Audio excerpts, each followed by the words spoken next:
Crane, we've been hearing some strange noises over at the train yard. The people are getting scared. We need you to investigate what the hell is going on over there.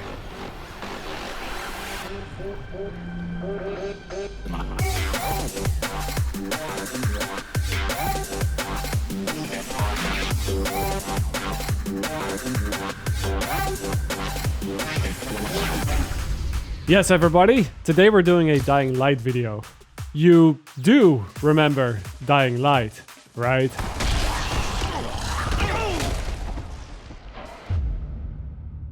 You see, I wouldn't blame you if you kind of forgot about this franchise for a little while. After all, the first Dying Light game was released 9 years ago now.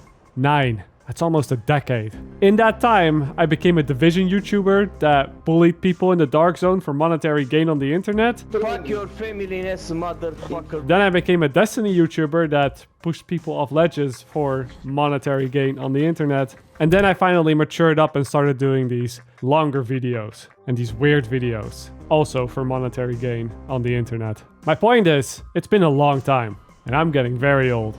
But now that I've got this new format, I figured, hey, why not check out that second Dying Light game that came out just a few years ago that I was very excited about at some point when it got announced, but then never ended up getting around to playing it because it was delayed multiple times and I also just, sort of forgot about it. It's a 2-for-1, really. I get to see what they've been up to in the past few years, and I get to make another one of these videos. That's what we're doing today. We're reviewing the franchise as a whole, all the way from the beginning to the latest update that just released a couple weeks ago. Now, just to get you up to the latest before diving really deep in there, just for everybody that isn't too familiar with this franchise and wants to know what the fuzz was all about, picture a game like this, right? We have a Far Cry open world with Mirror's Edge type of free running.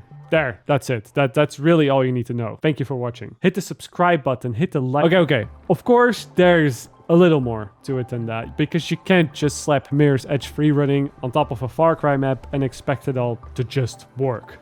I mean, have you seen the Far Cry maps? Specifically the map of Far Cry 3? It's green, green, green, and then even more green. There's not a lot of walls to aid with all that free running that you do in Mirror's Edge. So yeah, it is safe to say that the Polish developer Techland had to do a little bit more than just a simple 1+1, which is also where the first biggest wow factor comes from that this game had back in the day, which is the map. Sure, looking at it now, it may not seem that impressive or that special by today's standards, but it was a big step up from your average open world game released around that time. If you don't believe me, I'd kindly ask you to once again look at the Far Cry map. I mean, I must have gone through this game at least 10 times now. And once again, just recently to capture this very footage. And I still cannot make out where any of this footage is taking place, where the player is located on the map most of the time. Everything just looks so similar. It's just the same bunch of trees placed over and over and over again. With Dying Light though, I mean, look at this, or this one. Okay, maybe not that one. Yes, Dying Light has a lot of repeat buildings, like any other game. You could say that some assets have been repurposed here and there just a few times. But with the size of this map, it is impressive just how dense the environment is and how varied it can be. And also how much of it just works in tandem with the player movement. Yes, that bridge is climbable. Yes, you can get to the top of that highway. And yes, you can get to the top of the towers. Although, that one unfortunately requires the elevator. This is what sets Dying Light apart from the Far Cries. We have one game where, so long as a building sits within the playable area, you can probably climb it in more than one ways. And then we have the other game where, so long as a rock doesn't have that same rope hanging off of it, you won't be able to grab onto it. That's the type of generational evolution we're talking about when it comes to the gameplay. And that same type of evolution can be seen when comparing it to Mirror's Edge. I admit that when you look at some Mirror's Edge footage and then you look at some Dying Light footage, it looks very similar. But these two games feel very different to play. Mirror's Edge is a lot more stiff than people remember. You make any small mistake or do anything that the game didn't want you to do, and it results in losing a lot of speeds or straight up a standstill. It's the same with ledges. You come at them at just the wrong angle or with just not enough height, and you won't even be able to grab onto it, even though you would say that in real life your character probably would have been able to. Some of this, of course, is intentional because the Mirror's Edge challenge comes entirely from the free-running part, so you wouldn't want to make it too forgiving because then people beat everything on the first try. But since there's a bit more danger to the world of Dying Light, it was allowed to be not so strict with the movement, and was able to evolve it in something that is not only more forgiving, but just feels a lot smoother. You're able to climb onto things that are much harder to reach, come at any ledge from weird angles and still manage to grab onto it, and you're even able to change the direction of your character mid-air, which also definitely wasn't possible in Mirror's Edge. So yes, Dying Light is Far Cry meets Mirror's Edge meets Dead Island, which was Techland's previous zombie game. Get off me! Ah! And that was a bit of a mess, if I'm not gonna lie there. But it isn't just about the combination, it's about how it was executed. And how much of it wasn't just a straight up copy and paste, but a genuine evolution of game mechanics. That is what really counts. And that's how you get 7,000 concurrent players still playing every single day 9 years later. That is more than most games have just a few weeks after they launch. And it's also more than, well, even the sequel at times. Up until recently at least. The latest update brought quite a lot of players back to the second game because it also comes with a bunch of free content. So yeah, there kind of goes the juicy hook for the video. Otherwise it could have been like Dying Light better than Dying Light 2. But yeah, we can't do that right now because Dying Light 2 has a lot more players. So no juicy hook, but we are going to break down both games in this video. See what either of them got right and what either of them got wrong. I hope that sounds interesting enough because that's basically the video. And there are timestamps if you just want to get to either one of the games. We good? Okay, let's go. We're gonna begin by talking about the story of Dying Light.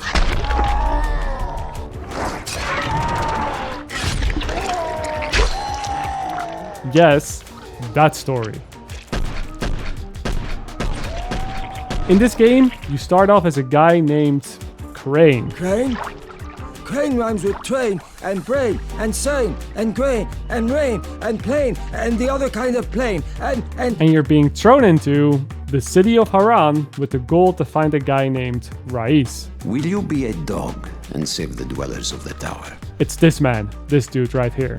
And you need to find him because he stole some vital documents about the antizin, which is this world's suppressants for the zombie virus. If you get bitten, this is what you take to not turn into a zombie. And in order to get the details on the documents that he has, you're going to have to get close to him, infiltrate, so to speak, and try to steal those documents back using the help of the locals to do so. It sounds a bit like a setup for a Far Cry story because you're being thrown into the deep unknown and you're going to have to use the help of the locals. Yeah, it is pretty much a Far Cry story. You're not wrong about that. This game really tries to be Far Cry. Even all the way down to the over-the-top villain, because Rais is more like a Vaz light. Here's the thing though, and here's where we're already gonna start off with the first criticism of the day, and hold on to your chair for this one. I think that Ubisoft's writers did a lot better of a job than the ones working at Techland for this game. Because Far Cry 3's story might have been weird, and might have not made a lot of sense,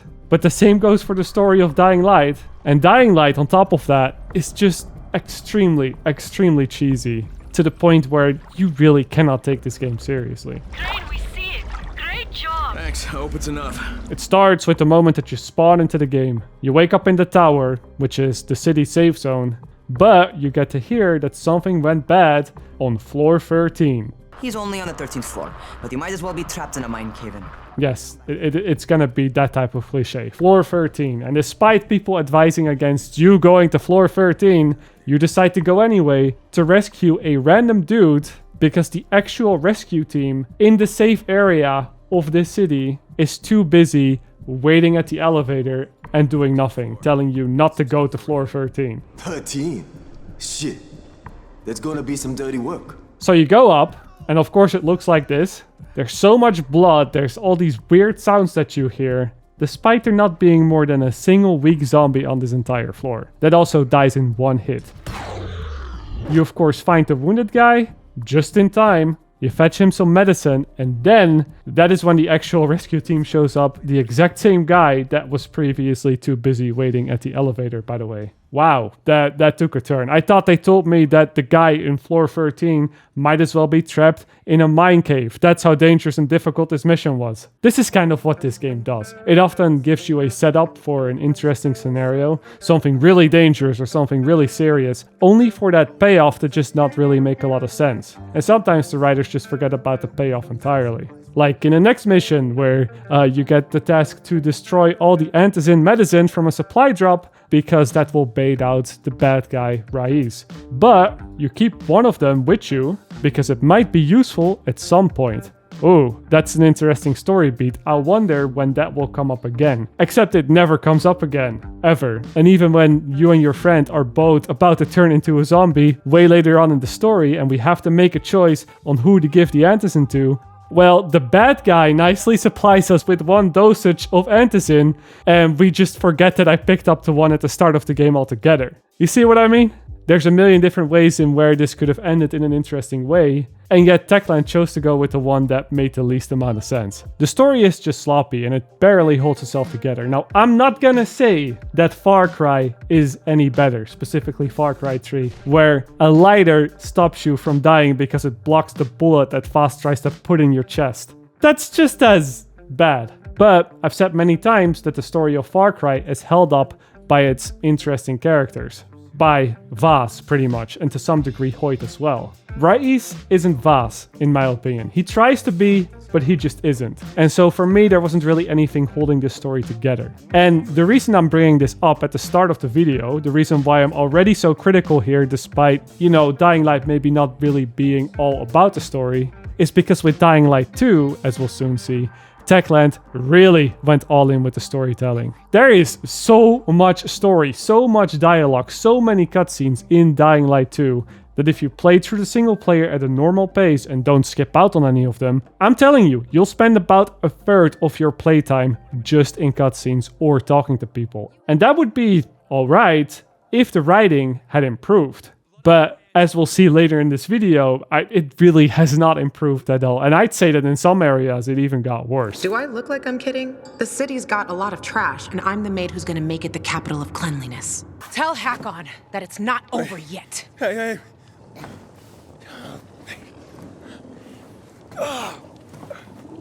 Here's something that I liked about Techland's writing. It's all to do with the side quests, because whatever you might think of their ability to tell a gripping story, they definitely have a sense of humor. I came to Haran to hunt, and for 3 months I have slaughtered every form of infected that has crossed my path. Volatiles and spitters and biters. But I'm bored with all of them, so I've been screening for a new playmate. Please don't give up too quickly. My last combatant wouldn't fight after I lopped off his arm. Too easy.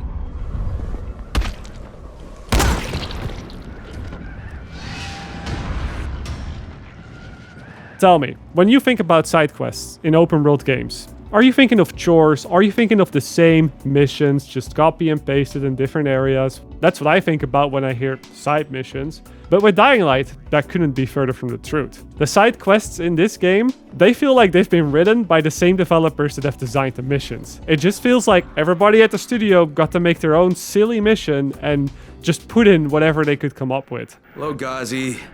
Shh. The movie is on. Mama's watching. It's the only explanation I have, because how else are you going to have NPCs like this in your game? All right, I've got your meteor fragments. Good. I'll load the shards into the accelerator chamber, and we'll be ready to take the fight to the reptilians. Whoa, wait, whoa. Who are we taking the fight to? Okay, technically they're gadoids from Orion, but reptilians is a recognized euphemism, even if it's a bit redneck. Uh-huh. And these gadoids did what now? Bah, please. They came to Earth eons ago, and formed the Order of the Illuminati. Now they want to dominate us and spread around the entire 4th level. They have been turning people into slaves.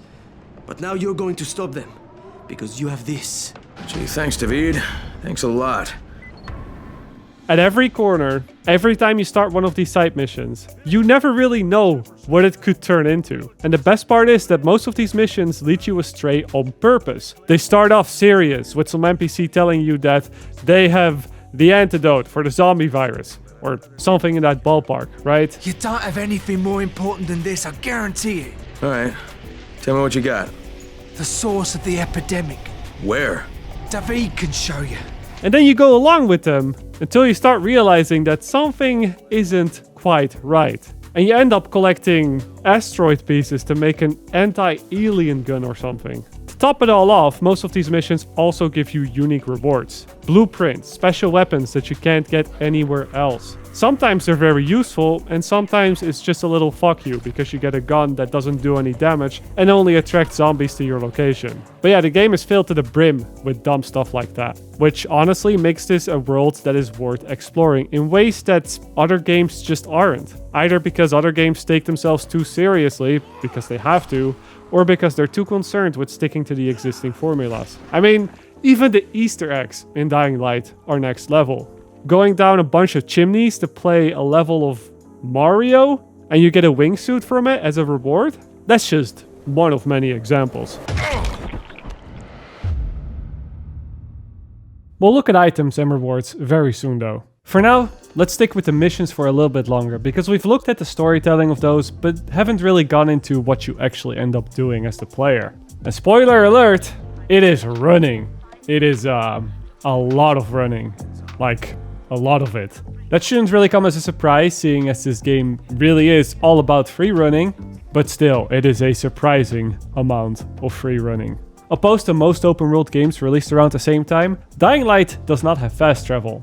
Now that statement isn't entirely true because there is fast travel from the slums all the way to Old Town, and you can do a little bit of save manipulation by selecting a different quest as your current one, and then if you reload the save you'll respawn at a place convenient to your save. But for all intents and purposes, Dying Light does not have traditional fast travel, and that's a bit of a bold choice, but one that I think pays off very well when you combine it with the dynamic day and night cycle that this game has. Because yes, Dying Light is an open world game, but it's not just an open world game. It's also a little bit of a survival game.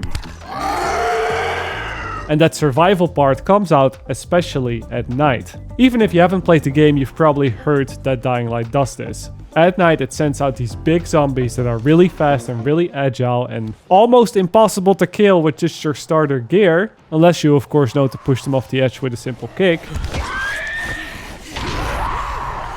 But yeah, these things are called volatiles, and they turn Dying Light from the fun playground sandbox to a place where the boys are separated from the men. And especially if you're playing on the higher difficulties, these things can tip the skill so far out of favor of the player that it almost turns it into a horror game at times. And I say almost because, to be really honest, I've never really felt that this was a true horror game experience. Not like Outlast or maybe Amnesia, but Nighttime shares a lot of the same characteristics that you typically see in horror games that definitely push it in that direction. For one, the nights are dark, like really dark, to the point where if you don't turn on your flashlight, there are going to be times when you won't be able to see anything. And this is something that games in the AAA space usually tend to avoid because it makes for a less consistent visual presentation. Another important thing is that you also can't really fight back, at least not early on in the game when you don't have the gear and when you don't know every trick of the Dying Light book. Not being able to fight back creates that tension, because it really means your only options are not to be seen in the first place, or to run. And this is something that a lot of horror games use. In most of those, you aren't really given an option to fight back, and even if you are, it never definitively kills the monster. It's classic horror game tropes. And for Dying Light, this works too, but only in the first half of the game. Because once you start to get further into the story, once you get to that second part, once you get to Old Town, by that time you really start to rack up the gear. You'll more than likely have so much UV flares that you don't really know what to do with them anymore. You're given a grapple hook at level 12 that defies all physics and makes you 3 times as fast, which is more than enough to outrun any enemy in this game. And you also likely have a few guns, which is the best way to fight volatiles after you've been spotted.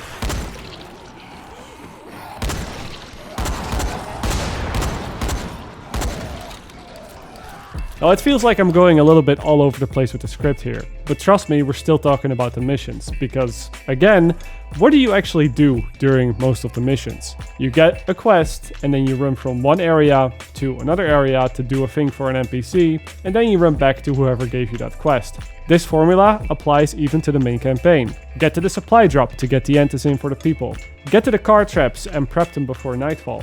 Get to the power station and fix the lights. There's also a radio tower you have to turn on, so go climb the radio tower and do the Far Cry thing.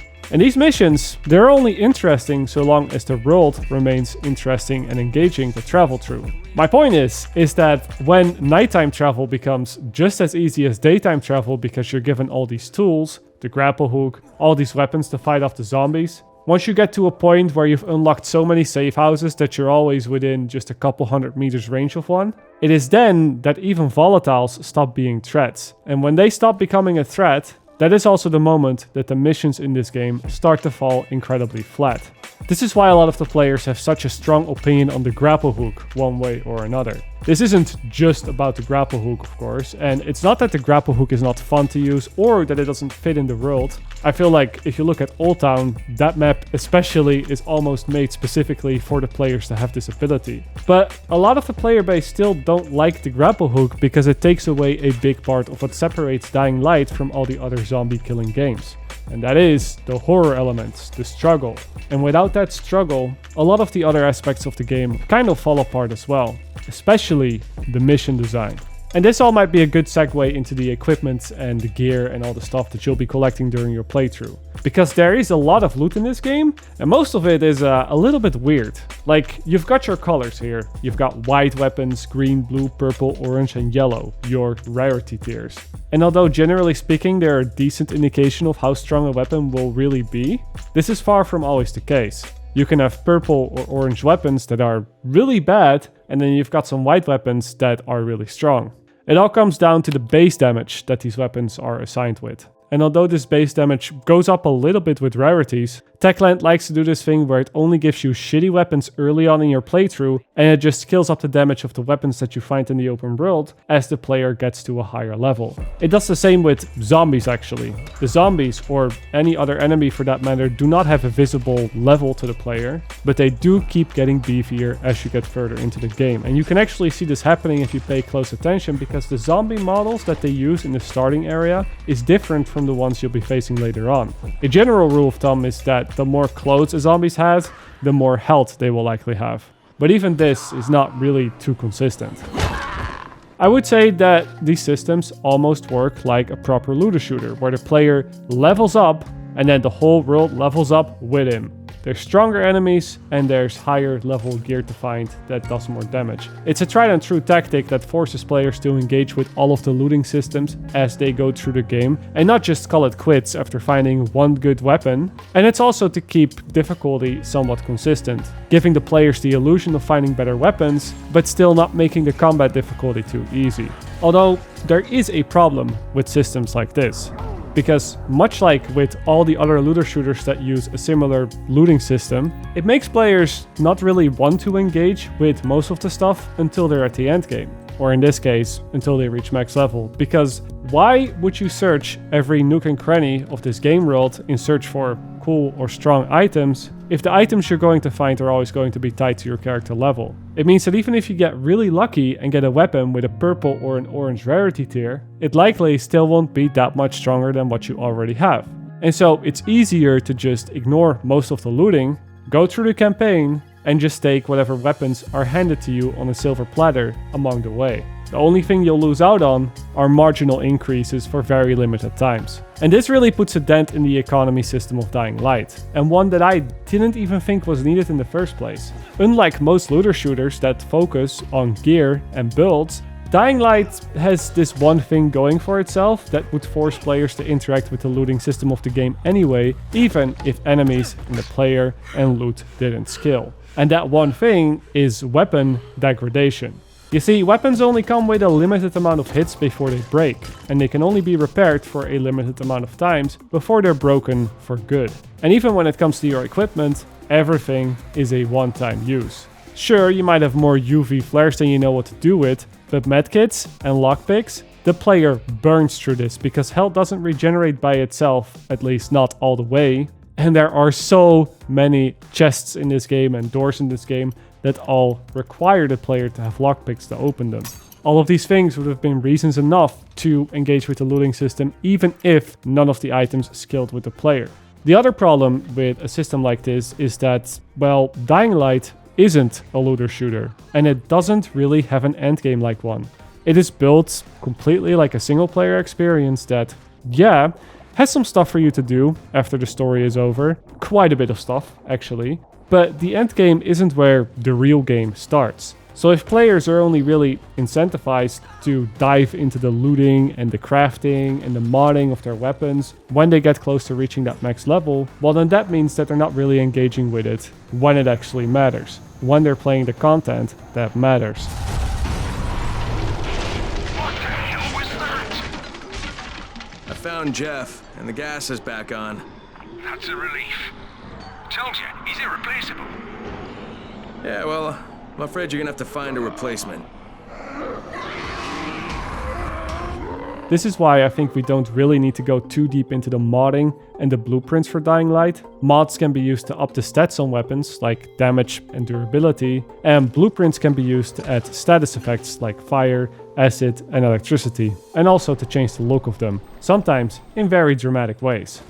And with the blueprints especially, there are a lot of them to collect. Most of them you get from doing those same weird side missions. And yet, in my experience at least, you'll only ever end up using a few of them, because the blueprints that you get later on in the game, the legendary ones, are so good that it renders the rest obsolete. It works the same with mods. You have king mods or clicker mods that are the only ones in the game that boost every stat of a weapon by 2 points. So you can just use those, and you don't really have to worry about other mods or making important choices. You just use the best ones, and that's it. Here's the thing that makes the combat good though. It's not the DPS numbers that you don't get to see on the screen, but it instead all has to do with how the zombies, and even other enemies, react to being hit. This is by far the biggest giveaway that Dying Light is not Techland's first zombie game, as years and years of zombie killing refinement makes beating them up one of the most satisfying gaming experiences that you can find out there. Hit them with a blunt weapon and you can break their bones, making them slower or unable to move certain body parts. Hit them with a sharp weapon and you might cut off a limb, or a head. You can remove the arms and then they won't be able to grab you, or maybe you want to get rid of their legs, so all they can do is crawl. It is the zombies stumbling on the floor because they couldn't see their allies had already fallen.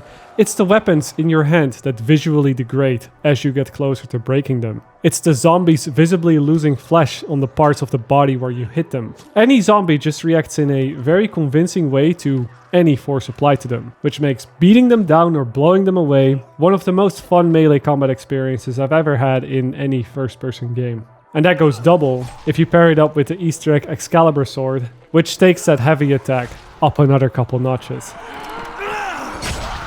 And in any case, that somebody here underestimates just how important it is that enemies react in convincing matters to getting hit, I'd love to remind you of the early days of the Division 1. Oh no, he's talking about Division again! Yes, I am, because here players were met with the direct opposite.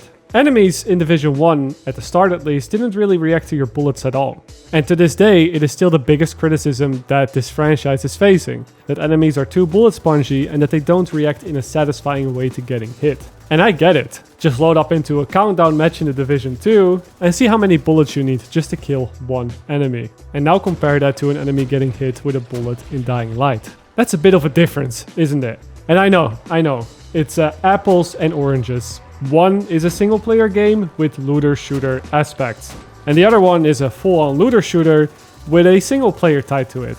It's not fair to make this comparison, and I'm not even saying that the gunplay in Dying Light is that great. It is probably the weakest part of the sandbox. But still, just look at that difference.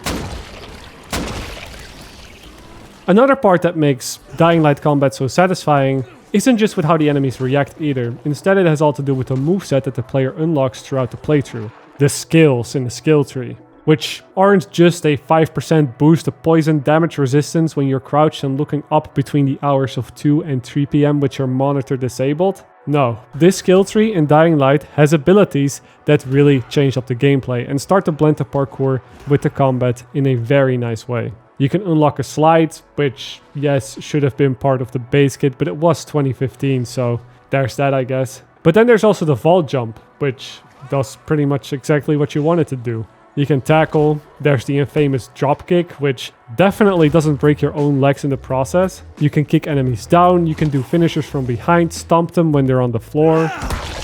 There's a 360-degree windmill attack. I don't think that one is too useful, but many of these are.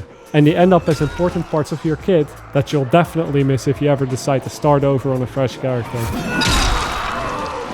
There's one area where none of these things work as well though. And that is that anytime you have to fight a boss or one of these big, bulky enemies. It's here when the game sort of just throws all the previously mentioned good things out of the window. And instead you get a fight that is slow, that requires you to trickle away at your opponent one hit at a time. Unless you have some ranged weapons, in which case, well, it just becomes really easy.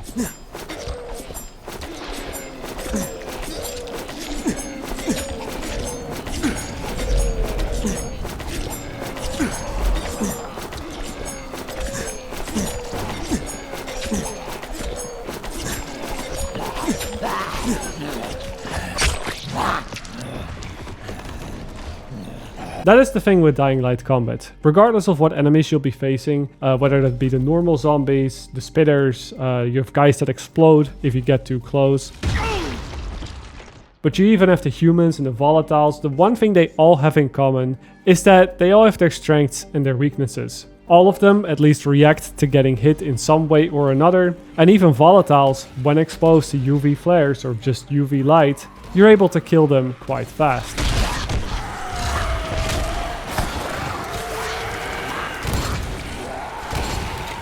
But these big guys, these demolishers or whatever they're called, they don't really seem to have a weakness. They just have a lot of HP and a lot of armor that you have to knock off before you can do damage to them. And all of their attacks have very big AoE that knock the player back and forces them onto the floor for a couple seconds, where they're then vulnerable to other attacks as well. Now ideally you would say that you could just use your movement abilities to dodge their attacks, but the problem with these bosses is that the damage of their attacks doesn't always line up with their animation or where you think they're going to be doing the damage. There's a lot of times when you get hit by the rock that they throw even though you didn't really get hit, or even if you're behind cover because there's some area of effect behind it. And his melee attacks are very much the same. You can do a dodge, and at times, even though it looks like you dodged the attack, you might still take damage and might still fall into that knockback. Whereas other times, you would have been just fine. It just means that on the harder difficulties, when you're not already at the end game and when you're not maxed out on whatever guns you have to take these fights really, really slow. You have to wait for them to do their move, go in, hit them a couple times, and then move away again. It's not difficult. It just takes a really long time. It doesn't really use all of the mechanics available to the player in the game. Yeah, I'm not a big fan of the bigger boss fights in this game. And that's not even to mention the final boss. That is a quick time event. Much like the bosses in Far Cry 3. Wow, what a coincidence. Yes, they also took this from Far Cry 3. But yeah, not really gonna go into that. Instead, let's talk about something that I absolutely love and hate at the same time when it comes to Dying Light. And that is the co-op experience, which is something that I've been conflicted on ever since this game came out, and what prompted me to originally look back at this game, because I was thinking about co-op mechanics for another game, The Division actually. But then this all turned into a whole Dying Light retrospective type of video thing, so here we are.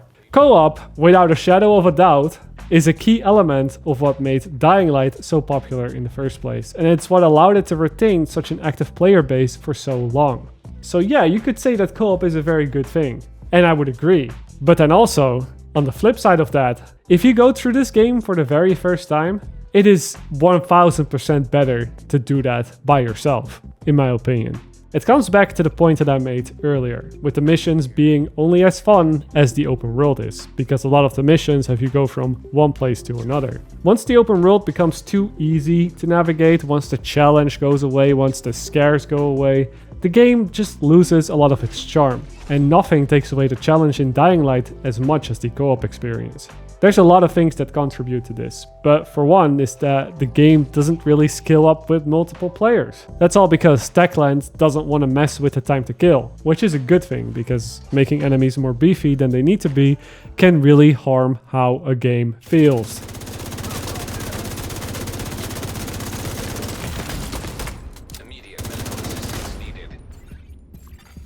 I'm gonna make that separate video. But on top of the game not scaling the enemies, there's also a lot of extra co-op mechanics here that make it even more forgiving. Like, for example, the down state. Instead of dying when your health goes to 0, you go down and you can get revived by a teammate for 30 seconds before actually dying. And in all those 30 seconds, every enemy will completely ignore you. Then, if you were to die, you still lose some XP on the higher difficulties, but mission progress won't be reset, and so there isn't really a time investment penalty. If you die, that's fine, your teammates will just continue and carry on. Enemies in this game also have a really difficult time dealing with more than one player. It's because the AI isn't very complicated. It doesn't need to be most of the time because you're fighting zombies, and you can actually see some of this back with the human NPCs fighting the zombies in the open world as well. It can start to look really goofy, really fast, but with co-op this really turns into a problem. Enemies don't know who to target, and if they decide to target someone, it usually completely ignores the other players who can just hammer away at it at that point. I admit these are small things, very small things, but they all start to add up. And then we haven't even talked about what happens when a fully stacked player joins into a noob lobby and decides to share the wealth a little bit. No, I'm Sleepy, we don't need more alcohol. We're not alcoholics. Sleepy. That's more than 30. There's some good Jack Daniels, yeah? Yeah, Dying Light has full-on item trading, and that's not a bad thing. It makes the co-op experience more exciting. Maybe you get a weapon that you don't really need and you can give it away, and vice versa. But it just takes one weapon from that one stacked up friend to completely tip the scales to the point where all looting becomes irrelevant. How looter shooters deal with this is that, well, you can either not trade items in those at all, like in Destiny, or you can only trade items with players that were in your group when you found that item and only for a couple of hours. Dying Light does not care. If you want to give all your stuff away, you can give all your stuff away to anyone of your choosing. But that also really messes with the in-game economy. So yeah, I mean, my point is that co-op makes Dying Light really forgiving and really easy, and makes a lot of the systems in that game just completely redundant. If the single player of Dying Light walks that thin line between being a goofy, careless sandbox where just about anything goes, and then trying to be that horror survival game, well, co-op just pushes that balance all the way to one side, and it makes the monotonous mission design stick out like a sore thumb. That is the reason why I'm so conflicted. Co-op was a good thing. It makes the game more replayable. It gives players a reason to farm for stronger items so they can show it off to their friends. And it has no doubt introduced a lot of players to this game more than it otherwise would have. But it also messes with what I think is the intended experience to a point where you're not even playing the same game anymore. Wait, you saw that ass? Oh, that is. Oh Give me a shit. hand here, would you? Oh, you got all my hands. I give you Yeah, both you're hands. getting You both get my third hands. hand. Okay. And with all of that out of the way, it is now time to look at what the DLC for Dying Light has brought the player base over the years. And you'd be surprised by just how much it is, and just how much of it was free. Like the first new game mode that they added that is still relatively popular to this day, the Invasion mode. Woo, this is fun, boys. This guy. This game mode came out about a month after the original game and is an asymmetrical PvP mode where someone gets to play as one of those volatile zombies, but one that's all beefed up, with the goal to hunt down the other players in the session. The way this works is that there's a server browser that shows all the active players that are currently playing Dying Light and have their private settings to open, which then allows you to join as a zombie and initiate this little minigame. Players in the lobby essentially get an objective to destroy a bunch of volatile nests, which if they do, has a very high chance of giving them a lot of good loot. And as a zombie, it of course becomes your goal to kill them and prevent them from doing so. If you kill them a total of 10 times before they destroy all the nests, then the zombie wins. Otherwise, the victory goes to the humans. Now, if you're going to ask me the question as to whether or not any of this is properly balanced, or fair or competitively viable. Of course it isn't. But you'd be surprised to learn just how much depth this game mode has and just how much playmaking potential and counterplay potential there is on both sides. You know, except if the humans just hide in a corner underground with flares because, out of all things, Techland forgot to put a time limit on the objective. So if the humans refuse to fight and refuse to do the objective, this game mode can go on forever. But most likely people will leave before that. But aside from that, there is a lot of depth here. The zombie, just like the humans, has this skill tree that gives them all these crazy abilities. And with every single one of these, there are a few ways to execute them and a few different ways that the humans can do a counter move in order to not get killed. For instance, the zombie can launch himself at humans with a single button press, which instantly kills them. That is, unless they have a UV light, which they can shine at the zombie just before getting hit, which then cancels that attack. The zombies have a tackle, which knocks the humans on the floor, but that tackle can be dodged as well, which puts the zombie in an exposed position. There's a UV shield that the zombie has that blocks all the UV light for a few seconds, but you can't use that while doing your big attacks. There are spit projectiles that either disable the enemy UV lights or marks the humans with a horde, which just means that a bunch of suicide zombies come running at them, and these are very deadly. We are being targeted by the horde. What horde? Okay. Okay. Dude, Sleepy doesn't care, he just keeps running. Yeah, we go objective. But these spits also have a very long cooldown and they're very difficult to hit because they are projectiles and the humans move very fast. That is, of course, unless you can tackle the humans first. If you hit a tackle, they go into a knockback and you should have a clear shot for about a second or so. The only thing about this game mode that I wasn't really a big fan of is that everybody, both the zombie and the players, they always have a wall hack on each other. The zombie has this scream ability that reveals all humans in the session, and the players, well, they have their special vision that reveals items and loot, but also the zombie player. And it shows the zombie on the minimap as well, which makes it very difficult to actually get flanked. Just shine a light on him. Shine bright like a diamond. Oh, I wonder where Sleepy is. He wouldn't be up on the highway, isn't he? That is so bad. Or would he be up on the highway, maybe? Bright like a diamond. Maybe he is up on the highway. Okay, Marco took it too far. And I see why the developers have done this, why they've implemented this wall hack thing, both from the humans and the zombie sides.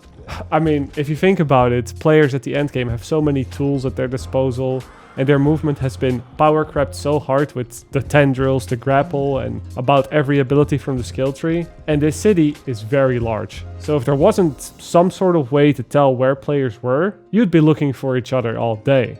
But also, this game mode has volatile nests that need to be destroyed. And both parties can see where the volatile nests are and how much damage they've taken so far. So, if this game mode just had a time limit at all, or just some more mechanics that would force players a little bit closer to each other, I don't think we would have needed constant wall hacks. And yes, I do believe that wall hacks change how the game feels quite significantly. With the wall hacks, you're never really caught off guard, so what actually ends up happening is that both parties, they know where to find each other, and it just becomes a matter of who can do their combo moves the best to put the other player in a position to where he cannot do the specific counter to the move you're doing. Wait, what? Why it doesn't do no damage though? Like, when Marco's eating you, you just can't do anything against it when I'm behind. So yes, the bottom line is that while Become the Zombie is a fun mode that you can have some great or not so great moments with, don't go into this looking for a fair or competitively viable experience. Especially not since there are apparently a lot of hackers in this game now. Like bad hackers that can spawn in items that make your game crash. Oh, my game crashed. There's a lot of weird shit going on in this game, so it's better to just play with your friends, if you have any at least. I mean, you are here watching a, almost 2-hour-long video on Dying Light. And if you play this game mode a lot, it's probably fair to assume you don't have any friends left. But let's move on. We've got the first paid DLC to look into, which is coincidentally also the worst DLC that has come out for this game. The DLC is called Cuisine and Cargo, and all you get are 2 extra quarantine zones, which each take about 5 minutes tops to clear out. Quarantine zones, you ask? Because yes, I didn't mention those when talking about the base game's content, but it's just a bunch of side activities, basically. They're areas that can be found all over the map that you can enter by going through a loading screen. The ones in the DLC require the player to enter a train yard and clear out all of the zombies, and the one in the restaurant requires you to collect 5 packages. You always get a reward at the end of these, sometimes even a pretty good one, but honestly, there are better ways to farm items, even back in the days. And most of these areas, they're just a one and done most of the time. You see it once, just to see what it is, and then you never really return to them because screw going back and forth into loading screens just to enter a building for a side mission, am I right? Am I right, Todd? We don't want those loading screens. Purchase the Constellation Edition now! Honestly, I think this content was only added as a DLC so they could have more stuff to put on the Season Pass, because on the pictures it says that the Season Pass comes with 3 packs. This was one of them, and then another one was the Ultimate Survivor Bundle, which adds 3 new outfits and 4 new weapons. Yeah, this Season Pass and DLC really reeks of content left out of the base game for the purpose of selling it back to the player at a later date. Another thing that Techland copied from Ubisoft. Good job, guys. Good job! Luckily, the last thing on that Season Pass, the Bozak Horde mode, is a little bit better, but also it's not the greatest because just as with the quarantine zones, to me, it's just a one and done type of thing. With this mode, you get dropped off in a garage where you then have to complete 20 rounds of increasingly difficult challenges, usually against a timer. And as you get further, the play area opens up and turns into this large arena. Now, it's not that the content itself is bad. There are a bunch of high pressure situations here, like having to pick locks while also having to deal with zombies coming at you. And there's a bunch of rounds where you just have to get from one place to the other in the limited amount of time that you have. There's some room for error, of course, but with the latter challenges, not that much. And there is even a global timer to see how fast you are compared to the other players. Here's the deal though, the challenges are the same every single time. Down to the enemy spawns, down to the item spawns, and even down to at which angle you have to pick the lock to open the door. It gives this mode very little replayability other than speedrunning it for a faster time, which is a bit of a missed opportunity, especially considering that this is basically the only real content on the Season Pass. So yeah, not too much to say about this one, just a minigame, quarantine zones, and a bunch of outfits for the whole Season Pass and DLC. But of course, there is a real DLC for Dying Light 2. The big DLC, which would come out a year later and would be called Dying Light: The Following. And of course, this one would not be included with the Season Pass, but would be a separate purchase instead, which I guess is fair, because this DLC is gigantic. It's a proper DLC. The Following drops players into a new map that's about as big as both of the previous maps combined, and adds a bunch of new stuff and toys for the players to play around with, not the least of which are drivable vehicles. Now, if that scares you a bit because you've been hurt in the past by other games that initially don't use vehicles and then try to add them later on, only for the controls to be absolutely horrendous, well, don't be worried. This is not that. The buggy you drive around in Dying Light: The Following controls surprisingly well. Maybe not so surprisingly, seeing that that island also had drivable vehicles. But it's a fun way of getting around the map, so long as you stay on the road at least.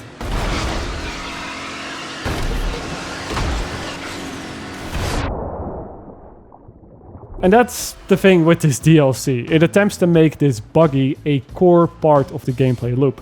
It has its own skill tree that can be leveled up by simply driving it around or hitting zombies on your path. And it also has its own mini economy system, where you have to collect extra materials and fuel to keep it in its best state. Put a lot of work into it, and you can equip it with UV lights, flamethrowers, mine dispensers, and everything you would realistically need in a place like this. Except, you know, a proper GPS. And I think the buggy works, sure, it's fun to use, but it also has a bunch of issues that make life very difficult if you're not micromanaging this buggy all the time, which is something I'll talk about soon. First, let's cover the story of Dying Light: The Following real quick. I just need that medicine to save my friends. Look at my face. There is no medicine. To probably nobody's surprise after hearing about how the story goes in the main game, the story here with this DLC is, well, it is not that impressive either. It neither improves or gets worse, I guess. They make up this story about a region close to Haran where people are getting bitten by zombies but not turning. And since the city of Haran is running out of antizin, you need to go and investigate what is going on there to see if there's maybe a cure after all. Hell yeah, there's a cure, and it's the same one that we have for all those damn immigrants, am I right? Anyway, I can't really talk about the story further without also talking about the mission structure, because with this DLC, Techland took the whole side missions as main missions all the way up to the next level. When you arrive in this new area, there is one mission that introduces you to the main hub, which is this farm, and then one mission that gets you the buggy. After that, you're told that there's this cult called the Children of the Sun, and that they're always watching, and that they have that cure. But the only way to get in contact with them is for them to contact you, which they will only do after they notice you. But maybe you could get them to notice you. If you do enough good for our community. At this point, I'll take anything. And they will notice you after you help enough people in the area. So yes, you are just going to have to do a bunch of side missions in this big area. You're going to have to help people. And then after, let's say, you complete 4 or 5 of these missions, you'll be approached by a Child of the Sun, who will then tell you to keep up the good work, and then you go back to doing more side missions. But you are on the right path if you wish to join our ranks. Be patient. Until he returns to you for a second time, where you'll then be taken to the temple and where the final act of the game starts. There is a little bit more storytelling to it than that. I'm skipping over little parts here and there, and the ending was surprisingly good for a game that has had some trouble keeping me immersed from the start. But yeah, do not go into this DLC expecting a cinematic masterpiece. It is side missions and chores, the game, pretty much. So yeah, here's the deal with this DLC. There is a lot here that could or should have worked, and it's not that bad. But the problem is that the character that you have from the main game, that's all beefed up with every skill unlocked and a whole inventory with powerful weapons, all of that carries over into this new area. Now, given that this DLC came out a whole year after the main game, and also given that you start this DLC usually after you complete the main game, I think there are very little people who go into this DLC who aren't already capped out on everything. And that means that the zombies you come across, even if they are generally stronger, they are still mostly a pushover and a 1 or 2 hit with whatever overpowered weapon you manage to scramble together. It also means that the loot you get for doing the side missions isn't that exciting. Yes, there are new weapons to play with, but since everything is tied to your character level, you're not really going to find something that is better than what you already have. There is no hard power creep, for example. There's no level cap increase, none of that. And the worst of all these offenders is that the buggy early on in the game is also a bit of a mess. It breaks relatively fast, it can be hard to handle at times, and it drives pretty slow off the road. So while you're going around with this buggy, you have to keep in mind that you need to keep it fueled all the time. You have to repair it all the time. But you know what also gets you around the map relatively quick and doesn't require any fuel or repairs or anything? That is right, the grapple hook. Of course, head to head, the buggy is still faster. Even when you don't have any upgrades, it's a bit faster than the grapple hook. But if you cut out the time that you spent on getting to the buggy, if you cut out the time that you search for fuel, if you cut out the time tinkering and managing upgrades, if you cut out all the times you might get stuck or lose your buggy anyway, which will happen a bunch of times, is it really that much better than just spamming the grapple hook to get everywhere? Especially the level 25 one, which significantly lowers the cooldown to the point where you can use it on repeat. Especially considering that a lot of terrain in this game isn't just a straight drive and requires you to go through some hills or past some lakes. Is the buggy really that much faster? The answer is maybe.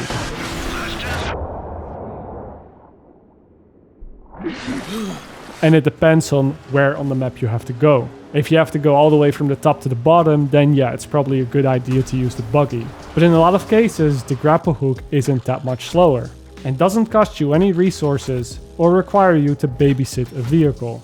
Now, I'm a guy of convenience, or I'm just lazy, because I've played through this DLC about 4 times over the past 7 or 8 or 9 years, and 3 out of those 4 times I ended up kind of ignoring the buggy and only using it when it was there anyway, and just using the grapple hook to get across in any other case. The one time where I didn't, that was also the playthrough where I went into the DLC with a level 10 character that didn't have the grapple hook unlocked yet. And I did not unlock it throughout the rest of my playthrough. Is that a coincidence? Maybe.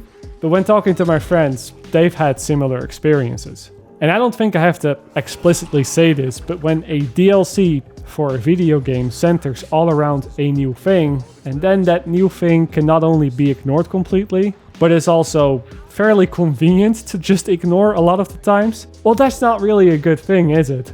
And let's say that even if you use the car during your campaign playthrough, even if you use it the intended way, the skill tree is also just not that interesting. It's mostly a sum of those incremental increases to handling or durability and whatnot. And yes, it makes the buggy a lot better and a lot less resource intensive at the end game, but we're not talking about the end game here. We're talking about jumping into this DLC and playing through the story for the first time. All the stuff you can do after you've already beaten the content that matters is not really something that I'm all too interested in, because the game is essentially already over.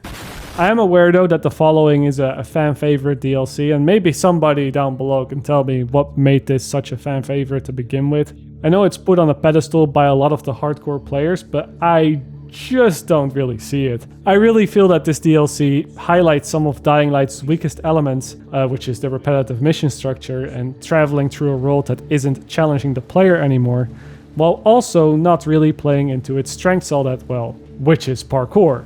But yeah, with that done, it's now time to skip another 4 years into the future, because 4 years after the release of the following, just randomly, seemingly out of nowhere, Techland decided to drop another major DLC for Dying Light, which would also end up becoming the last paid DLC for the game. And this DLC, this is quite the thing.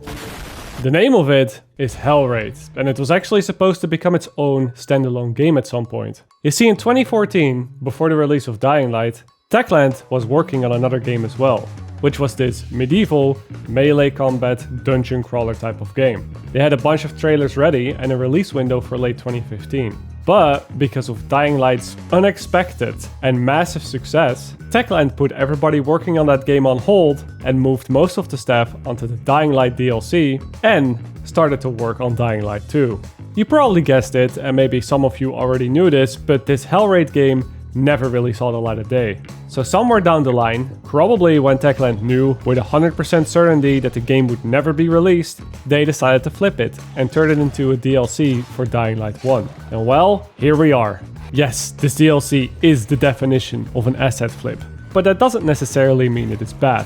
In fact, I think it works in its favor here. You see, with most games, when they get around to releasing their DLCs, you usually see some new stuff, but also a lot of old stuff that has simply been repurposed. Just look at Dying Light the following. You've got some cars, you've got some new buildings, but look a bit deeper and everything is the exact same as it was in the base game, with the same furniture, the same type of NPCs, the same zombies, the same outfits. It is simply the reality of making games and how long it takes to make a good looking world. At some point, you're simply going to have to cut some corners. With Hellraid though, it has the one advantage of being able to use that whole library of assets that was made years ago for a whole different game. So while this is a relatively small DLC, it does mean that every room that you step into has something new for you to see. And the art direction really helps to set it apart from anything you've seen in the base game.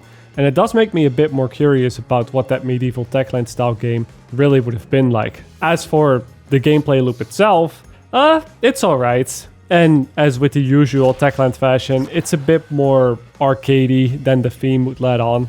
It starts by throwing you into these underground rooms and giving you the objective of finding 3 clavis stones that can then be used at the end of a run to summon a large boss. It is done. Now for your ultimate trial. If you manage to defeat this boss, the game brings you back to this hub area where you can then play a couple of different missions, all with different objectives. It is important to note that your inventory and stuff does not carry over from the base game, so when you start this DLC, your weapons, your health packs, which are potions now, and your other supplies are very limited, which makes fighting the new mini-bosses that they've introduced, and even the big final boss at the end, a lot more difficult and actually quite challenging for once, which is a nice touch. Something that's also a nice to have is that if you play this mode enough, you'll be able to take the weapons from this DLC into the base game by buying them from a chest that is next to this arcade. The arcade is how you get into this DLC, by the way. I forgot to mention that at the start. So yeah, that doesn't sound like too bad of a package, right? Well, apparently you're wrong, because the Steam reviews, they are brutal with this one. So here's what I think the issue with the DLC is. It's that it really is just a collection of the leftover things from that original Hellraid game. And Hellraid did not put the focus on free running. I've said it before, but I'll say it again. Dying Light is Dying Light because of the free running. If you take that away, you get a very average melee combat type of game that doesn't have much depth at all. Hellraid, of course, would have had more depth to it with its magic abilities and its classes to choose from, if we have to believe those trailers at least. But that part did not carry over into this DLC. It is purely the new weapons, some of the new enemies, and then the environments that you walk around in. Another thing that holds back this DLC a lot is that none of these areas are procedurally generated, which can be a good thing in some games, but in this case it means that it doesn't have an endless mode that gradually gets harder, and the runs don't really change from one another. So after 1 or 2 runs, you really have seen it all. There is no replay value with this DLC. All of this is a little bit of a shame, since with the assets already created,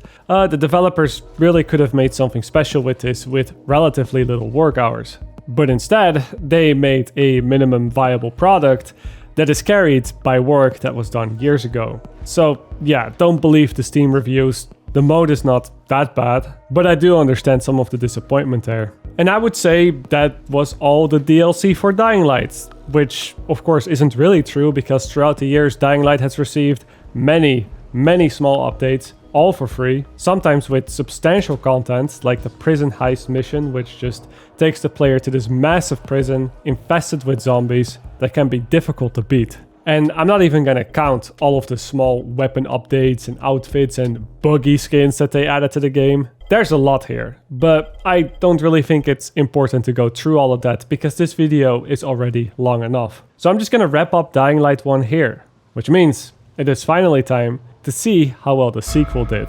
Let's have a look. Before we start here though, I think it's important to understand the way that we're going to approach Dying Light 2, because there are a couple different ways to do so. We can look at it from the angle of the Dying Light 2 that was promised to us many years ago at all the E3 reveals and demos. And this is just a single decision, one out of hundreds you'll have to make. Fuck off! There is the Dying Light that was given to the players on launch 2 years ago. Take a look around the city. Old Villador, plenty of interesting spots to check out. And there's the Dying Light 2, the video game that we have today. And yes, there are a lot of differences between all 3 of those versions. I mean, just take one search through YouTube and you'll find so many comparisons between how Dying Light 2 was at launch versus how it is now. And in this video, I'll be doing some comparisons myself as well, but I will put the focus on how the game is today. Simply because that's the most relevant. You definitely cannot play the E3 version that they showed back all those years ago, and there is no reason to ever go back to an older version of Dying Light 2 now. Not unless you're making a 2-hour retrospective video, that is. Which I hope you're not. For my sake, YouTube is already competitive enough as it is. So yeah, Dying Light 2. What are we getting into here? Well, the game takes place a whole 22 years after the events of the first game. You play as a different character now as well. His name is Aiden. Right, now talk. Who the fuck are you? I'm Aiden.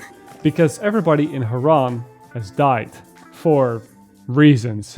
Okay, that is the last time, I promise. I promise you, that is the last time. So yes, we're playing as Aiden here, who is what the people in this world call a pilgrim, someone who just travels from town to town and survives on the road, without bunkering down in one of the bigger cities. Where did you come from? From Crossdale River. That's over 1,500 kilometers from here. It's actually more than 2,000. The story goes is that as a kid he was used for some experiments to try and get a cure for the zombie virus, and something went wrong, and now he's looking for his long lost sister, who he was separated with all those years ago. In the opening sequence you get to learn a little bit about this character, and you actually end up getting jumped by a volatile which manages to bite you before you arrive at Villador. Are you alright? Fucker bit me. A volatile. Lots of those fuckers in the sewers. must get to the light quickly. That is how you get infected at the start of the game. Now, fortunately, Aiden is much more resistant to the virus, thanks to those experiments that were performed on him all those years ago, and so he's not going to be turning into a zombie. Not unless he stays in the dark for too long, that is. This is why Dying Light 2 is named Dying Light 2 Stay Human. The whole point of it is not turning into a zombie and finding out what those experiments were and where your sister is. Now, through this story, you will meet multiple characters, all from Villador, who all have their own favors to ask of you. And in return, most of them will drip feed you information about the whereabouts of your sister and where to look. You're looking for someone. Maybe I can help you, but not for free. I'm used to trading. What do you need? It's very, very similar to Dying Light 1 in that sense, where you end up doing everybody's chores in the hopes of getting somewhere. Aren't you the pilgrim they wanted to hang? Man, you were in luck there. I could use some of that luck. Even to the point where some of the major characters refuse to talk to you. Not so fast, cowboy. Until you've helped out others in the main hub. I only work with people I trust. You came from outside. They wanted to hang you. Nobody says anything good about you, Pilgrim. Do you want me to trust you? Talk to the people at the bazaar. See if you can gain their trust. If so, then it might persuade me to change my mind. Now where have we seen that before? You think she would speak with a stranger? No. But you are on the right path if you wish to join our ranks. Be patient. It sounds like you're just going to be doing side quests for the main story content again. And yeah, you kinda are. Well, fuck me. But to say that nothing has improved from Dying Light 1, that would be an outright lie. Techland clearly went out of their way to create a story here that has a lot more set-piece moments, a lot more missions that push you into more unique situations. Stuff that you just don't get from the average side quest, that is. And they definitely aren't using these errand runs as a way to pad out the content, because one thing you cannot say is that Dying Light 2 is short on content. It has so much content.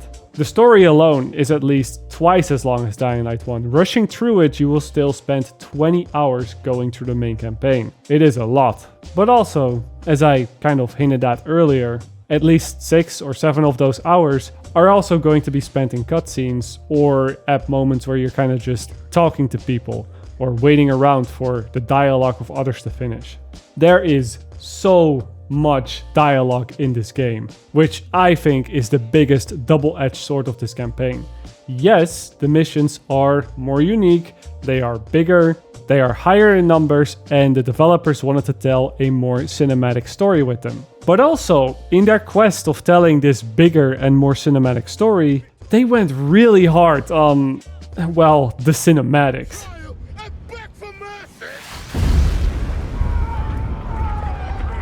This can of course be a good thing or a bad thing, depending on who you ask and depending on how much you like the story. If the storytelling is really good, then you probably don't mind sitting through a few extra cutscenes here and there.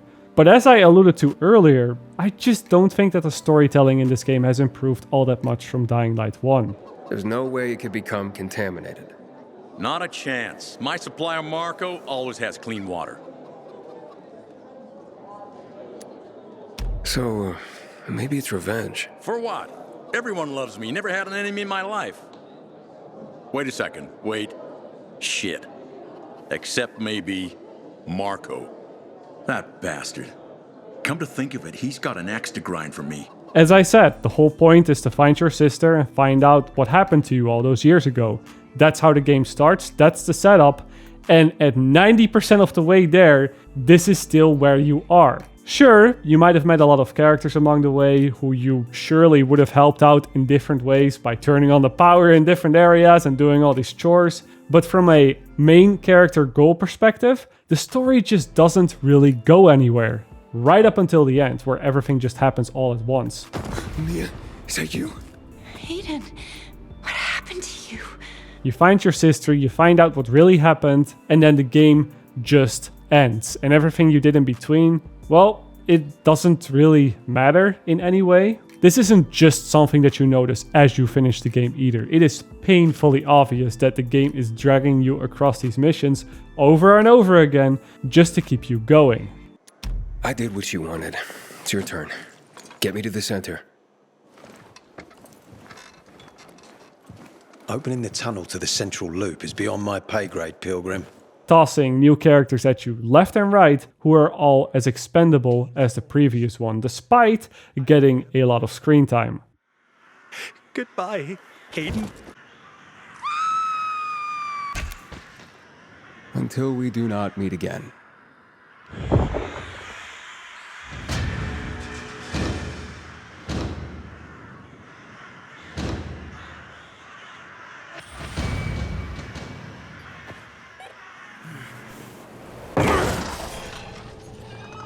Now this is fine in the first few hours of the game, but if you're still doing chores for different characters by the 10th hour, you might start to wonder how the main character, Aiden, isn't at all getting frustrated with any of it. He is just this yes man. Hi there! Good to meet you. What can I do for you today? A vessel for the player, I get that, but it also means that the plot just doesn't really move. Taking that aside though, there are also so many issues with conversations and world building in general. Like, I just came back from a mission where I've killed and gone through 50 plus humans of an opposing faction. I tore them apart because some minor dispute, because that's what I was told to do and because I wanted to, because combat in this game is pretty fun. And then in the next cutscene, my character sounds super surprised and almost shocked when somebody of a friendly faction has died and the enemies carved out a tattoo as proof of his death. Whoever killed Lucas took a little trophy, carved his tattoo right out of his bloody arm. They cut into his corpse? That is seriously fucked up. Yeah, seriously.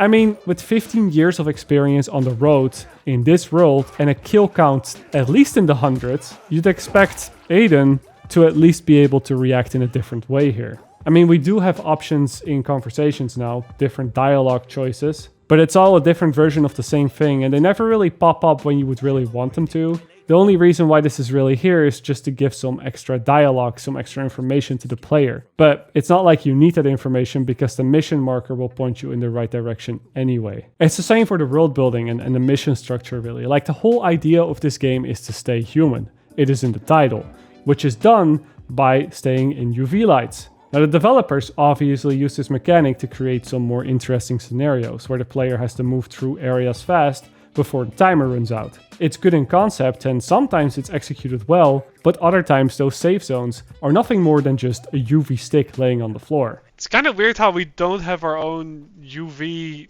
flashlight with us if we're turning without UV light. You think that that's one of the core equipments that people like us should have? Yeah, that's true. Like here, now we're good again.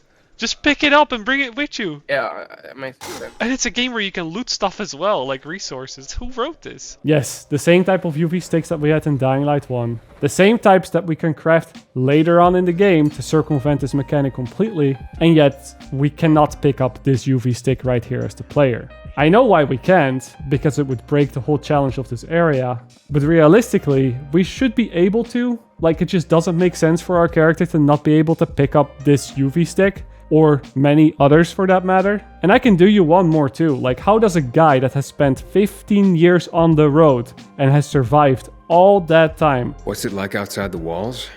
You never know where danger's gonna come from. Always new territories, new threats. How does he not have his own UV light with him? Why can't he shine the UV light that he gets very early on in the game on himself? Why does that not work to prevent him from turning? A simple press of the button would be enough. And yes, of course I tried using a reflective surface with the flashlight ray tracing on. And no, of course, that doesn't work. Or how about those zombies that chase you into those safe zones? They die with just a little bit of UV light on them, all the while walking fine in complete daylight. I'm pretty sure the sun has more UV light than these lamps do. And I know that these are all just small oversights. I'm aware that this is getting into nitpick territory. But the whole shtick of Dying Light 2 is to stay human by the means of staying in UV light. And if the writers or the developers don't care enough to get that basic premise and then the gameplay mechanics around it to be somewhat coherent, then I find it very difficult to get invested in what else they have to show or tell me. To make me care, you first need to show me that you care. And right now there's just that disconnect. Like, yeah, I'm dying here because it's dark and there's no UV light. Except I have a UV light in my pocket, but I can't use that because of reasons.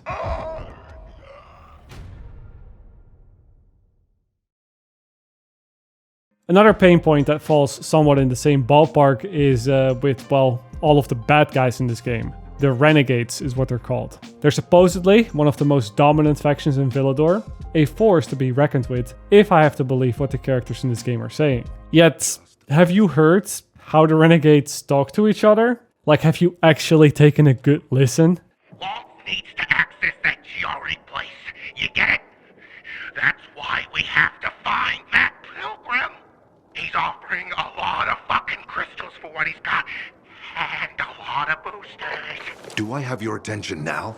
Now sure, every group has got their drunk Derek or coked up Caroline, but every single member of the Renegades talk like this. They must be here somewhere. Renegades. They must have followed us. There's no time. And not just as an intimidation tactic. No, they talk to each other like this as well when they're trying to communicate. Which then brings the question into my mind, how a faction like this would grow to be the largest and most dominant force in all of Villador. Especially when you have guys running around the city that can do these type of things. You know, the good guys, the smart guys. It just feels not very well thought out, like unrealistic and cartoonish. And for context, this is not how it was in Dying Light 1. You had bad guys in the street apologizing while trying to attack you because you had some valuable goods that they needed. I am sorry. I really have no choice. Sorry. My family needs those suppressants. I think that these type of things are very important to get right when you create a game that puts the focus so heavily on the story, which is why I'm hammering on it so much in Dying Light 2 while kind of brushing it off in Dying Light 1. And now I know, I already know how YouTube works, I already know the comments that I'm about to receive.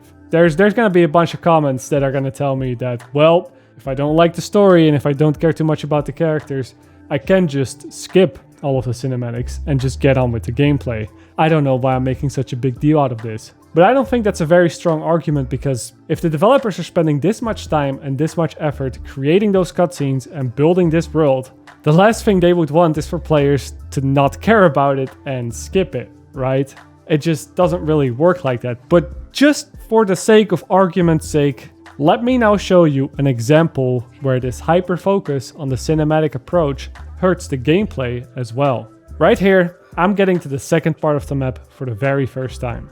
And this area, unlike the first one, has a lot of tall buildings, a lot of skyscrapers that are hard to reach, and this area is a lot less forgiving than the first one. But to give the player some more mobility, they are gifted a paraglider, which aside from that shitty Easter egg wingsuit we got in Dying Light 1, is the first time that players in this franchise are able to fly. It should have been an exciting moment, but due to the focus on dialogue and the way that those missions are designed and scripted, it fell incredibly short.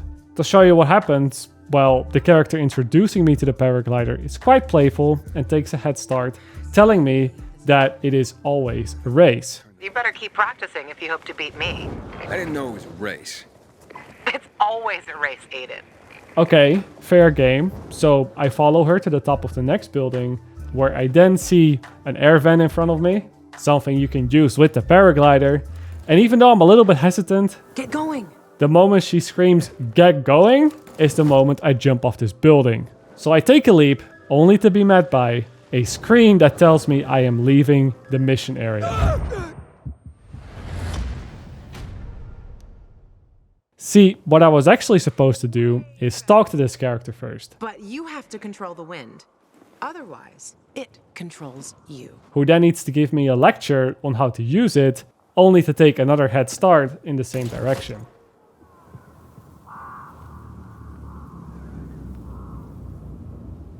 Instead of just letting the gameplay play out, I have to go through a conversation on top of every single building in this sequence. And this is just one example. One of many. Not so fast, cowboy. And another way in which these cutscenes devalue the gameplay is in moments where your friends just tend to pop up everywhere out of nowhere. Like in this mission, for example, I was given the task to climb up the tallest building in the city. Something that hasn't been done in years due to all the infected. And well, just the fact that this is a really tall climb. So I go and do that, taking upwards of 40 minutes to beat this mission. And then when I finally get to the top... You made it. Hey, it's good to see you too. Well, I guess it wasn't that much of a challenge then, huh? Well, why am I even doing this again if you could just do this all along as well? All of this is just a bit of a shame, really, because I truly believe that the open world design of Dying Light 2 is some of the best that there is. Like, aside from it looking absolutely stunning, it also masterfully empowers the player's movement at every corner to ensure that those abilities you unlock later on in the game do not go to waste. Yeah, you can argue that Techland is a little bit stuck in the past when it comes to their formula. They're still splitting up the map in half, only for one of those halves to become available exactly at the midpoint of the game. And yes, we're still climbing radio towers. Actually, scrap that, it's windmills now. And we climb up there to do the Far Cry thing to unlock more stuff on the map. And the abundance of loose trampolines, zip lines, air vents, and all that stuff, it does feel a little bit gamey, for lack of a better word. A bit too much like a theme park. But man, is it a joy to run around in this theme park. Maybe this is also a good time to start talking about the movement and the combat then, because it kind of goes hand in hand with the map design. And yes, while the movement and the combat both look and feel similar to what we had in the first game, there are some key differences here that are worth talking about. And yes, we'll begin with the big elephant in the room. The reworked stamina bar, which had a lot of criticism at launch and still does to this day. You're too weak. Without an inhibitor, you won't last. But I don't really think it's as bad as people are making it out to be. In short, Techland combined the stamina bar that you had from combat with the one that was there from parkour, the invisible one. And they put it into one universal stamina bar. And then they also made some changes when it comes to the parkour, where it doesn't deplete when you're sprinting, but now it takes stamina away when you do things such as climbing. The complete opposite of how it worked in Dying Light 1, where you could climb as much as you wanted, but after sprinting for a bit, you'd be too tired. Now the upside of doing it this way is that it's more clear to the player when exactly you'll run out of stamina, which in the first game could be a little bit of a guesswork, mostly because the stamina bar in the first game was also invisible. But working with just one universal meter also means that upgrading it improves both your efficiency in combat as well as free running. Now the problem with this system comes from the fact that you start the game with a laughable amount of stamina. A bar that is so small or drains so fast that you can barely climb up one floor on a single rain pipe. The stamina meter will run out before you get to the top, which means your character will fall to the floor. This was obviously done because the developers wanted you to start off really weak, and they wanted players to feel those upgrades when they got them. That is also why, I guess, once again we have a basic slide ability locked behind the skill tree. But aside from the fact that this just doesn't make a lot of sense for a character that's been on the road for 15 years and clearly knows how to climb, it also makes the early game quite frustrating. Let's for example take those windmills spread all around the city, the radio towers as you will. The stamina meter makes these quite a bit more frustrating, because for a lot of these you'll need an X amount of stamina to make some of the jumps to get to the top. And if you don't have that, that means that you just ran to a windmill all for nothing, only to realize you'll have to come back later. Not so fast, cowboy. It just discourages doing any type of side activities until you're a bit further into the game. But also, on the other hand, it only takes like 4 or 5 upgrades before the player gets so much stamina that it never becomes a problem again. And you get those by just playing the campaign really. So yeah, the rework isn't great, but also after a few hours of playtime, you barely notice that it's there. Except when you're in combat, because guess what? You're not the only one with a stamina bar this time around, it is also your enemies, even the zombies. And it plays an important role in giving the combat a bit more depth this time around, which was something that was severely lacking from the first game. In most cases though, the stamina bar that the enemies have, they act as a second health bar. The moment it depletes, they go into this standstill and it allows you to do a finisher, which on the higher difficulties becomes the main way of killing the enemies, because their health bar increases by a lot, but their stamina bar not so much. On top of this, enemies can also be staggered when you perform a dodge or a block at just the right time. which doesn't allow you to perform a finisher, but will give you the opportunity to perform a special move that often deals a lot of damage to another enemy and then staggers them. Which, yes, does mean that if you set this up in combat, you're able to just leapfrog back and forth and chain special moves together over and over. A bit weird, but can be a very effective way of dealing with enemies. This too, at launch, was a bit of a pain point, a bit of a point of criticism for a large part of the player base. Because most of these moves would also put the player in an animation that would make them invulnerable to any other attacks. And yes, this is something that I abused the hell out of as well during my playthroughs. It often allowed me to do things that I would never be able to do in Dying Light 1 without being punished for it. This kind of animation-driven system can be seen back in the general movement as well, not just in the combat. There are a lot of moves in this game that make the player invulnerable and that always succeed. There's no risk of messing them up. It's just a button press and you do the whole thing. The inclusion of these moves likely has to do with their continued focus to create a more cinematic experience. And to be honest, it looks good. If the animations play out the way they should, at least.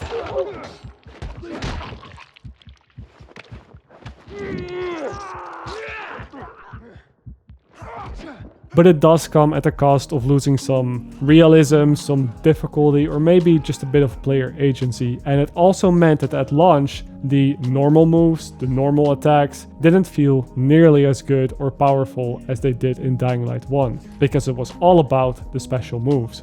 To the developer's credit though, the game has been updated plenty of times since, and a lot of these things have been addressed. The animations on a lot of things have been made shorter, I believe, and the impact of weapons and how the enemies react to them has been made a lot more visceral.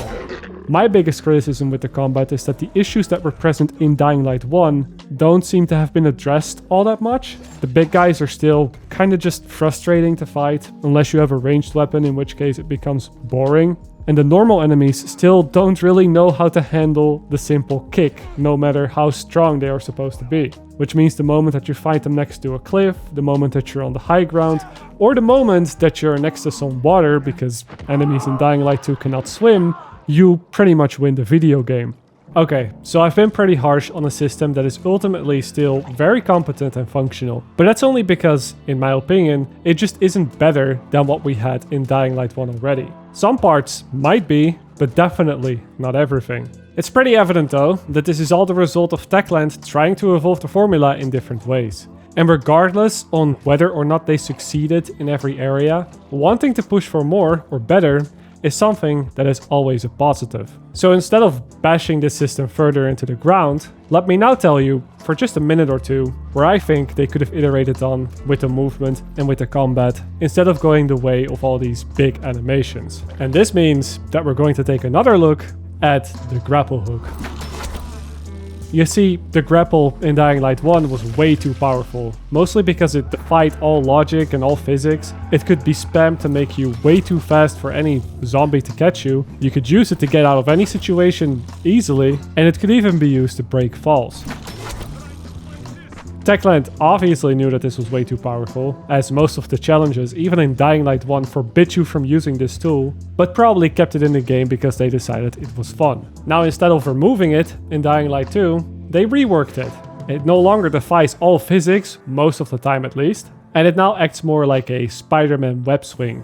Now, right off the bat, and you might have already noticed by the footage, this is very buggy. It has plenty of issues with movement, and there's more things wrong with it than right. And I think that's more to do with the fact that this grapple hook is just a very, very minor tool in what is your Dying Light 2 toolkit. But that being said, when it does work, I think it is also the most fun tool. There is just nothing else in the game quite like it. As I said, it works much like a Spider-Man web swing, but it also takes your momentum, the direction that you're going, and even your air strafe movement into account. Which means that, unlike with all the other stuff that we talked about, this grapple hook keeps the player in control at all times, and isn't limited to a theme park of hand-placed stuff around the map to get the most out of it either. It works on nearly every single wall or ceiling. The Tomb Raider games actually had something similar in combination with a wall run, but it didn't feel nearly as good because you'd only be able to do it in a select few areas, let alone having a whole open world to play around in. My point is that the movement, and to a degree even the combat, around this grapple hook, around these rope mechanics, I think they work very well. And I'd say that if the map of Dying Light 2 was designed a bit more around the use of it, and if the physics of it could be cleaned up just a little bit, if that is possible, I can see this becoming the basis for a Dying Light 3 system, where they take the movement and the combat to the next level with the use of this grapple hook, this rope, and evolve the movement in a way that doesn't lock players in set animations, but keeps them in control at all times. Again, that is just my opinion though, so I'll leave that for what it is right now. Now, before looking at the DLC for Dying Light 2, it is time that we take a peek at one last elephant in the room. And this is something that I can finally go really hard on because this is the one area of the game that I either just didn't like or just straight up ignored. It could have not been there and I would have been completely fine with that. And that is, surprise, surprise, the looter shooter systems that they have added to the game with all those meaningless stats that we made fun of earlier in the video. Okay, that's not entirely fair. Yeah, the weapons and the gear at the end game, they can make a substantial difference, sure. And yes, you can make builds in Dying Light 2. And yes, it is working for some players clearly, because looking at the Steam charts numbers, it's doing well. It's doing quite well. And those are not just all new players running through the campaign over and over again, I'll tell you that. So to be completely honest with you, even though I ignored most of the loot and the accommodated systems with it while going through the game, that still doesn't mean that adding all these looter shooter mechanics to the game was a bad thing.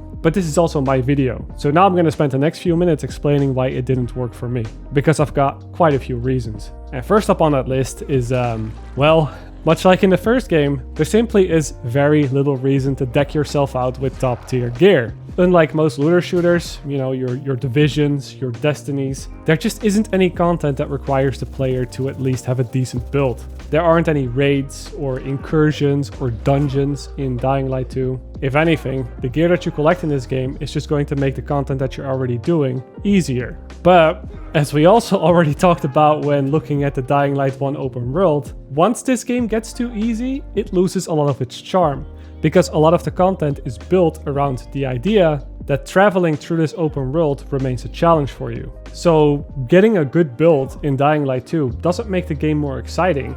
It actually makes it just boring, in my opinion. Then, another thing that's kind of hurting it is that there is a global difficulty setting that can be changed at any time from the menu. This is again unlike most looter shooters that require the players to set up the difficulty of an activity beforehand in order to influence how strong the enemies are, but also how much loot they'll be getting at the end.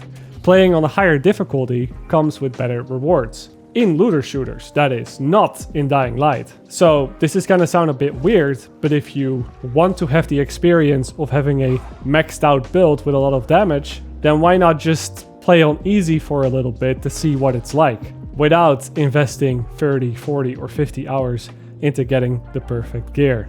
It just doesn't really make a lot of sense, and this is coming from a player who played everything through on hard, by the way. I just don't see why I would ever grind this game for hours on end for weapons that give me more damage if I can just get more damage by putting the game on easy difficulty and get the exact same experience. This is definitely something that long-term players are going to have to explain to me in the comments down below, because it just didn't click for me.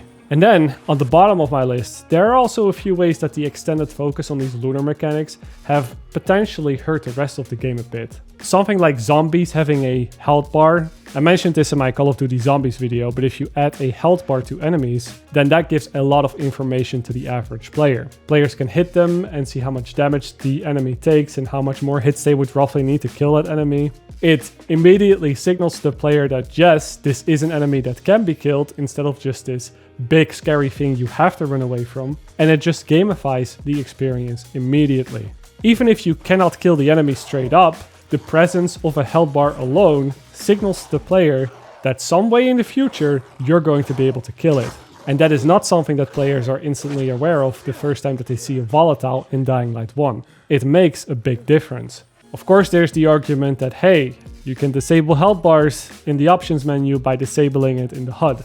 I'm aware of that, but health bars are on by default. And if your average Joe is clever enough to go into the menus and turn off the health bars, then he is also likely aware as to why he is turning them off in the first place. And so that magical part of the game is already gone. That scary part is already spoiled. It's just one example, of course, but there are many small things like this. Now, the very last topic that I wanted to cover before we finally look at the last DLC, it's the whole choices and consequences thing that Techland promised at E3 all those years ago when they first revealed the game. Dying Light 2 features a functioning ecosystem that reacts on multiple levels to the things you do and the choices you make. In the example we're about to show you, our protagonist undertakes a mission for the Peacekeepers, one of the many factions active in the city. And yes, that's why we're doing this at the end, because again, I wanted to put the focus of this video on the game in its current state, and not what might have been. But also, I feel it would just be weird to not bring any of that up in a video like this, that's this long and all about Dying Light. And since I'm only ever going to make one video like this, probably, I wanted to talk about this just very quickly. At the end of the day, those choices and consequences are what got me excited for Dying Light 2. It's what prompted me to make a video on Dying Light 2 about 5 or 6 years ago, when I was still very bad at making videos. As always, I'll see you guys later, or like they say in the Netherlands, zie je. Yeah, we don't have to look at that. We really don't. And then, of course, the game got delayed a bunch of times, and this multiple choices and consequences feature was the thing that got cut the most. What parts of it didn't get cut, you might ask? Well, it's minor, but the game does have different endings, with different cutscenes depending on who you decide to kill and who you decide to save. That's really the only thing I could find. There aren't that many choices that actually influence the game. And when there's a choice that can impact the final cutscene, the game makes damn sure that you know it.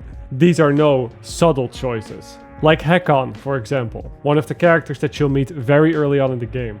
You've seen him on the screen already, but what if I told you you can kill this guy? It's towards the end of the game, and in order to do so, you will have to beat him up in a church not once, not twice, but 3 times in a row before he finally decides to die. Not so fast, cowboy. That's how many times the game's telling you, hey, are you sure you want to kill this person? You remember him, right? You remember him from the start. He saved you. You sure you want to kill him? And of course the answer is yes. As for most missions though, they are about as linear as you get them, and the multiple choices that you might have during conversations or cutscenes are often nothing more than a bit of taste making, either giving you some extra information or some context on the mission. Or it leaves you with a choice where both options simply result in the same thing anyway. So yeah, technically you can choose what you do, but it's not going to impact the world in any greater way. The one area where I guess the world gets affected are with these water towers or electricity towers that you can take over during the story.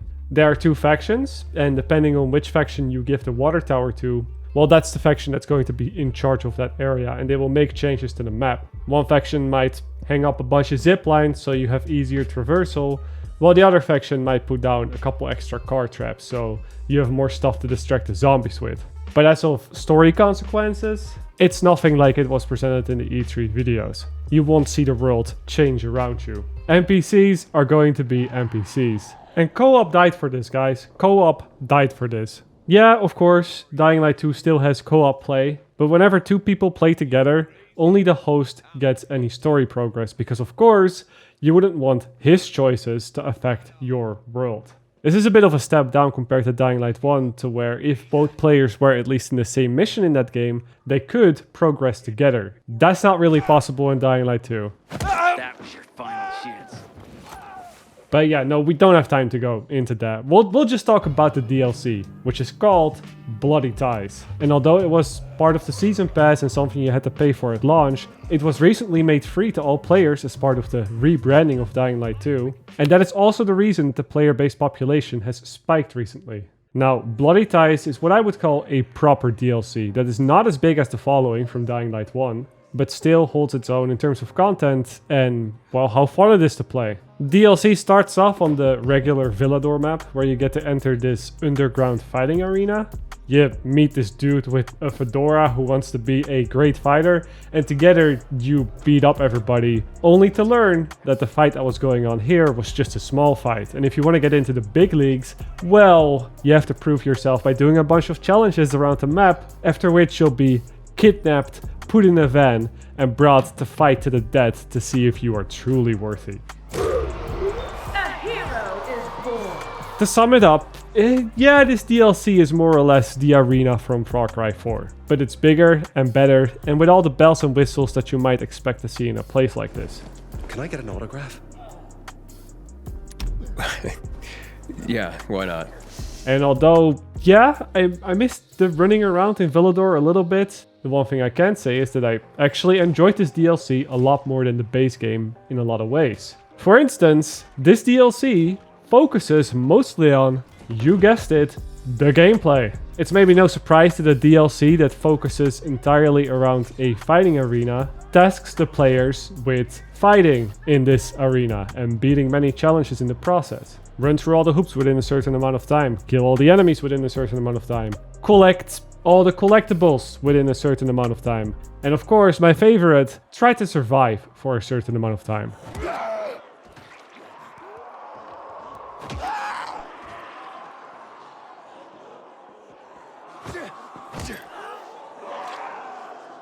Thank God for the high ground and the kick ability.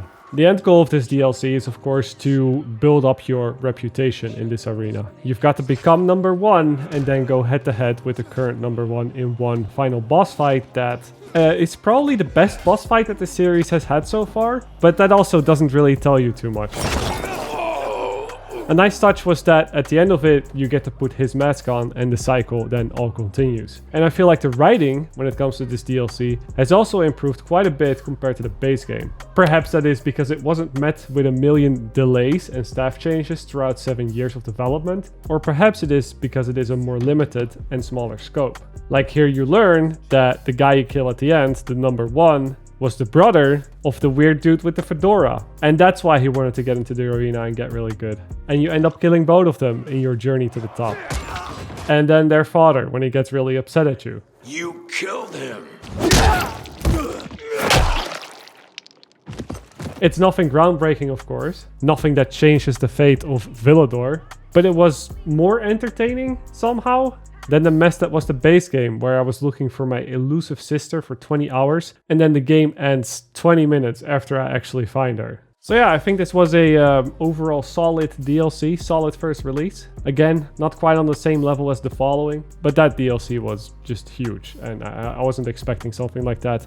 Not until the second DLC for Dying Light 2 will come out, at least, because that is still coming. It was supposed to come out, I think, late last year, but in usual Techland fashion nowadays, it got pushed to somewhere around this year. And it is likely to be the biggest DLC release that this franchise is going to get, if we're supposed to take their word on it at least. And I was originally planning to create this video once that final DLC for Dying Light 2 was out, but again, it was delayed, and I'm not going to sit on this video any longer, because really with Techland, so long as this franchise is alive, they will always have another DLC to push out. And if I just keep waiting and waiting, it will just be a few years before I'm waiting for the third Dying Light game to release. So that's why we're doing it now.